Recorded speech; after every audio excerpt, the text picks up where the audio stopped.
Kumusta mga kaboxing? This is Boy Kalawang TV. So kahapon nga po mga idol, inanunsyo na ni Vasily Lomachenko ang kanyang pagre-retiro sa sport ng boxing matapos nga po ang naging makabuluhang boxing career nito ng ilang dekada sa mundo ng suntukan. Dahil naging former unified nga po si Vasily Lomachenko sa lightweight division matapos hawakan nito ng sabay-sabay ang mga titulong WBA, WBO at WBC franchise. At ang hindi lang po nahawakan ni Loma ay itong IBF na hawak ni Teofimo Lopez dahil tinalo nga po siya nito sa kanilang undisputed lightweight unification fight noong taong 2020 via unanimous decision upang makuha nga po ni Lopez ang lahat ng titulo sa lightweight division. At kalaunan ay nilabanan nga po ni Teofimo Lopez itong si George Kambosos Jr. kung saan na-upset nga po itong yamadong na si Teofimo Lopez ng heavy underdog na si George Kambosos Jr.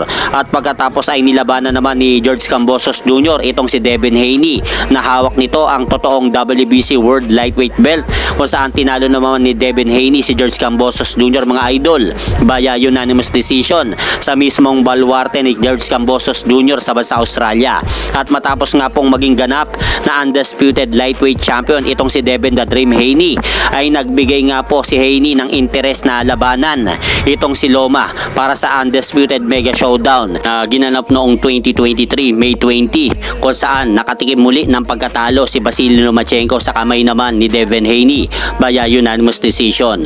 At pagkatapos po niyang magkakasunod na talo ni Loma dito kay Teofimo Lopez at Devin Haney ay muling nagbalik si Lomachenko sa ibabaw ng ring matapos nga po nitong talunin itong Japanese boxer na si Masayoshi Nakatani via TKO sa round 9. At sa kapares na taong 2021 hinarap naman po ni Loma itong si former IBF World Lightweight Champion Richard Comey kung saan tagumpay nga pong muling naipanalo ni Loma ang kanyang pagbabalik sa ibabaw ng ring matapos nga po ng tong talunin si Richard Comey via unanimous decision.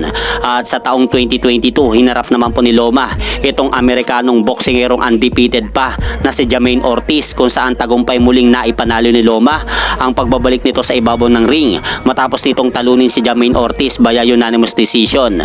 At sa taong 2024 nabigyan muli ng pagkakataon si Lomachenko mapalaban sa isang world title shot kung saan haharapin ito sa isang 12-rounder match si George Kambosos Jr.